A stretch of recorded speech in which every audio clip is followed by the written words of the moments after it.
Hello sisters, and thank you so much for tuning in and checking out this preview of Brown Girls Who Coach. This is one of a few videos that we're going to share with you all about making sure that you know how to be a spiritual entrepreneur, get your products out there, as well as have engaging and happy, excited fans or clients excited to hear from you all the time. So today what I want to chat with you about is about brand identity as well as brand clarity. These are some of the most pivotal points of why and how you have a brand. It's really the who, what, when, where, and sometimes why of why you might have a business. You know, your brand is not a logo. It is not the colors or the fonts that you have. Your brand is really what people say about you when you're not in the room, right?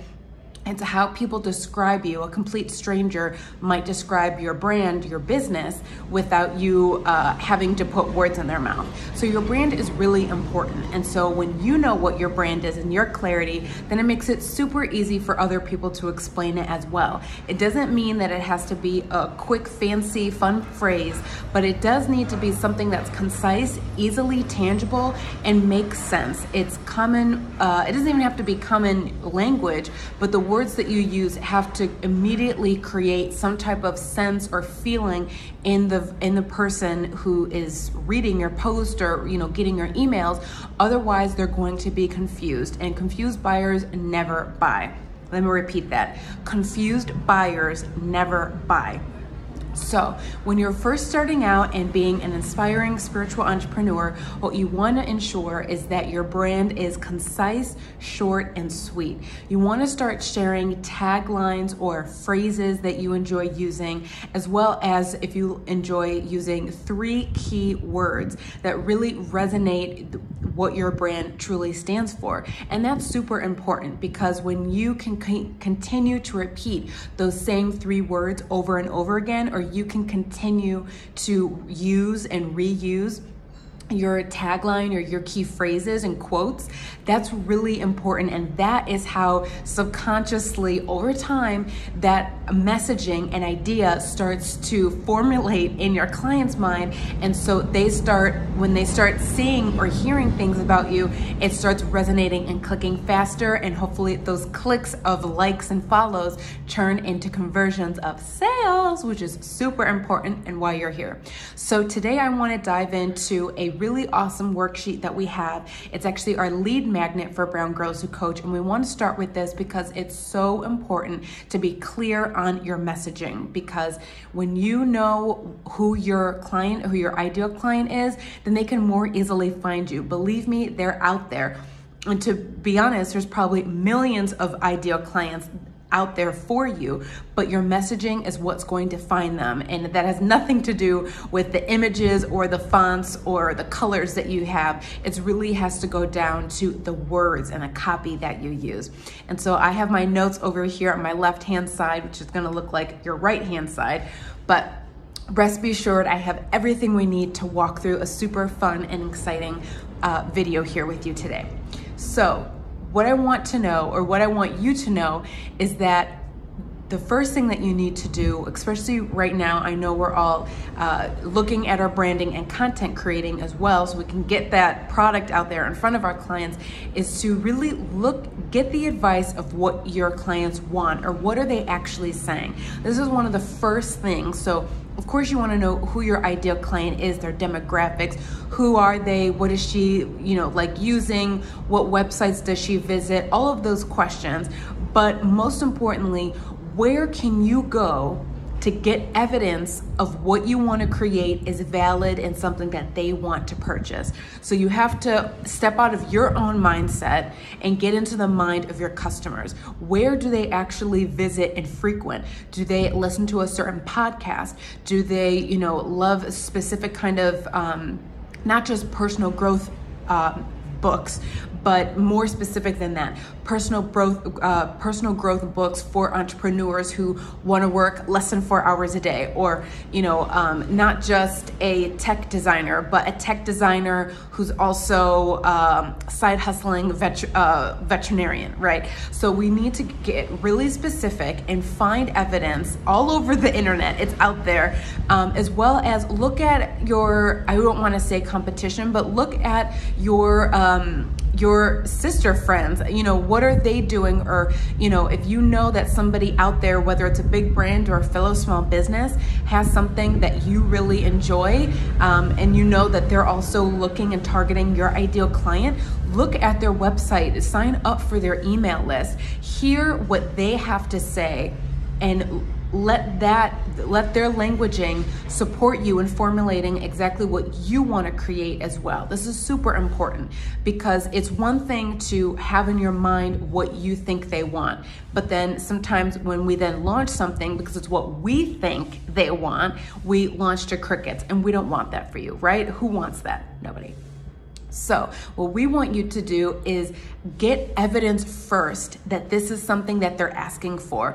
Another way that you can do this is also the people or the influencers or the brands that you like, or again, the brands that your ideal client is looking at. Look at the comments of their Instagram or of their Facebook posts.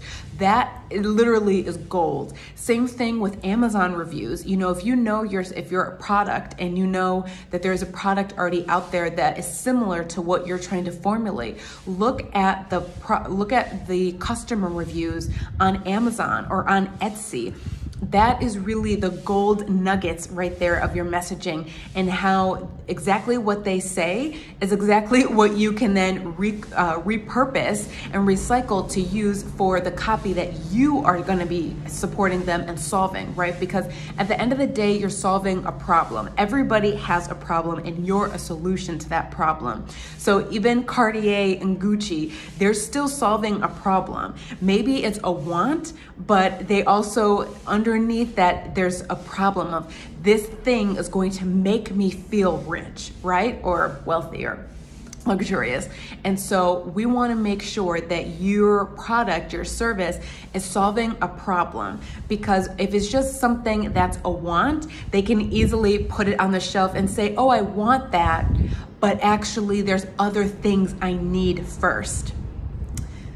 Let me say that again. If you create something that they only want but do not need, they're easy to pass on it. Okay, so that's point number one that I really want to make clear, is that you need to validate your idea by not just asking them directly, but finding where they're actually writing that, yes, this is what I want, and various other sources, different mediums. Be in the mind of your client and be where they circulate, whether that's an email list or a podcast, or even if everybody is following a TV show. Why is that popular? Why do these people attach to these characters? Why are these people leaving, hundreds of comments on this one post? That right there is going to lead you to seeing exactly what your customer needs. Number two, 30% of your 30% rule for pricing. So this is super important, and this is why it's number 2 on my list, because as women entrepreneurs, especially as women of color, we undervalue, and we usually over-deliver on that value as well. And so I want to make the point that it's super important that no matter what you're creating, that you're not thinking about what your ideal client can or cannot afford. That's none of your business. What you want to create is something that's priced appropriately for your value, your worthiness, and your services, right? So do not create something and say, oh, this can only be this price because my clients can only afford this price. That's not correct. What you want to do is create something that makes you feel good, makes you feel empowered and excited and generous to then give your all. What you don't want to end up doing is creating a service that's X amount of dollars. Your client can afford that, but then they want more on top of that. Or you end up going because of your generous, attitude and your enthusiasm to, rock their world. And as far as this product or service goes, that then you start undervaluing what you created because you're going, let's say you had a 3-hour, VIP session, and then you start going over, and by 30 to 40, 50 minutes, you've undervalued what your pricing is, right? Or the same thing with a product. You can, create something that might take you $20 to create, but if you price it at 15, you're undervaluing what you have. And remember, it's not just about the products that you have tangibly in front of you. Like, oh, I have my arts and crafts, I have my sticks, I have my cotton balls, I have my glue, I have my glitter. It's not just the products that you just purchased right now, it's all the process and technology and wisdom and expertise that you've had to pay years for, from college education to years on the job. There's so much more than just what you're creating right now. You had to get the insight first, years of training to be able to create this thing that you're creating right now. So whatever price you think is right, times that by add that up by 30% more, because usually we're undervaluing and over promising. And so what we want you to do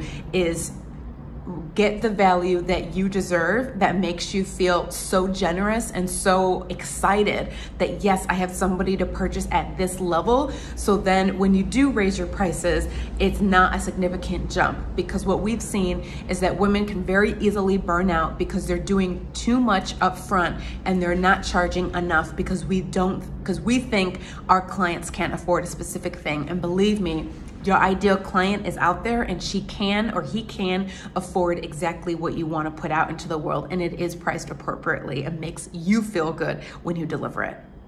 All right, step number 3 is and this is what I also already said, is make what they need, not what they want. So this is super important, because very often we might say, for example, self-love or self-care are very catchy phrases, right? Everyone uses those now, are mainstream: self-love, self-care.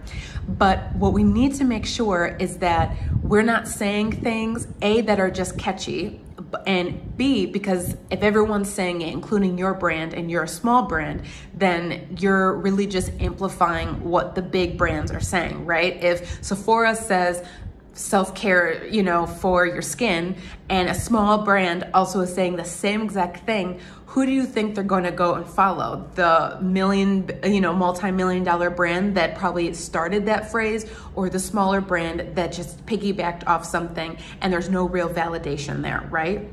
So again, it all goes back to messaging of what are clients really saying, and that is where your gold is. But also, as far as your messaging, it's also important to not use phrases that might not actually support what you really want to do. For example, and this is a real life example. Okay, so we've in the past wanted to create a type of spiritual circle, a weekly gathering where anyone, men and women, for a donation base can hear a divine message, prayer, meditation from my mom, right? But at the same time, not everybody really, they don't need that, right? No one necessarily wants to say, oh, I need to go to a spirit circle, or oh, I need to go to a church type gathering. Some people do need that, and some people do want that. Those are the early adopters, people who are on our same page. But to get the masses, really aligned with us, that's not what they normally say, right? That's not how they normally speak. And so we need to make sure that we're using words that are catchy, that are exciting, that actually get people really involved in what we want to do, because otherwise we're creating something that A, might not be catchy, B, might be piggybacking off of somebody else, and C, not really aligned or not really getting to the heart of what we're saying. So anybody can put a blank statement and say, oh, this is a church or this is a spirit circle. But if you dig deep into that, what is this really? Maybe this is an empowerment, energy boost. Maybe this is a self-love experiment, like get deeper into the messaging, into the brand, and make it unique so no one can reduplicate it, and so that everybody who hears it for the first time knows it because they've never heard it anywhere else before.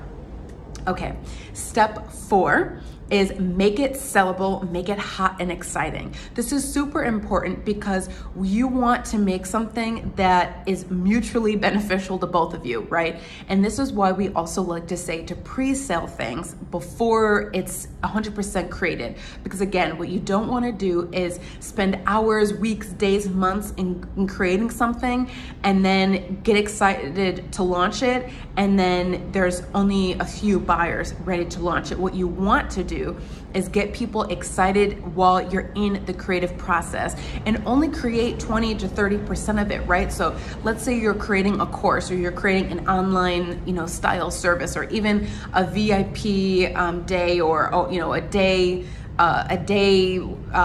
mastermind, right? Create the outline of it.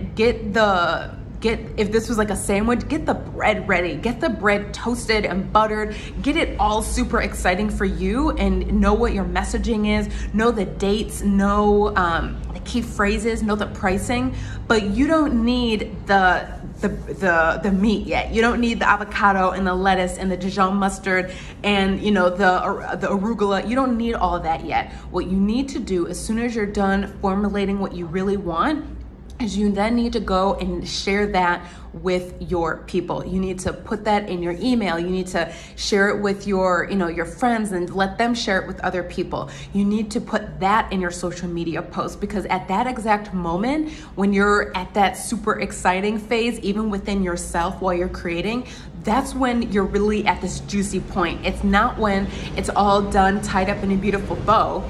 That's when you're done and you're almost exhausted, right? What you want to do is validate your idea early on, and if you need to pivot, it's nothing, because you only created 20% of it. And usually when you do that, you can hear, once you start seeing comments and feedback from other people, you then can very more easily, intuitively catch what other people are saying, and they're like, oh, I'd really love this if it would, and see how they're framing it in a different way. Or when you share it with some of your, your friends or other influencers, hear how they share it, and look at those posts or those stories and ask them, ask for their analytics. How many people looked at this? Or, if there's comments, read the comments, read how other people are sharing your story. It's like the game of telephone. How you say it is very different than how the second person, the third, fourth, fifth, right?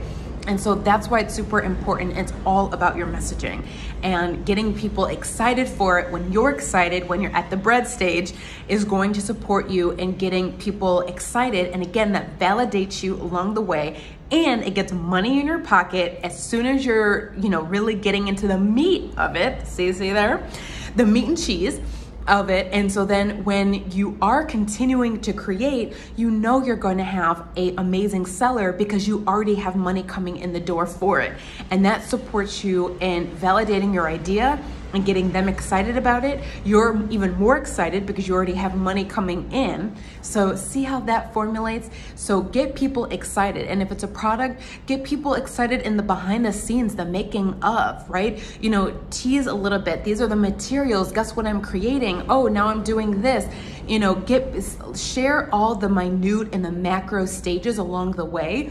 So when you are ready to pre-launch, then people are already, wet at the mouth, excited for your sandwich, right? Even though you're only at the bread stage, but to them, it looks prime and ready to go. And the fifth and last thing that I want to share with you today is to make your first few products quick and easy to deliver. What we don't want to do is have our first product be something long and drawn out, like a 6-month mastermind. No. That is going to burn you out. And what you want to do when you're first starting out as a spiritual entrepreneur is to have quick, easy things, so you can have early adopters that are super excited fans of yours that are going to continue to come back, month after month, service, product after service and product, because they're quick, easy, you solved a problem, you transform them, and now they're ready for more.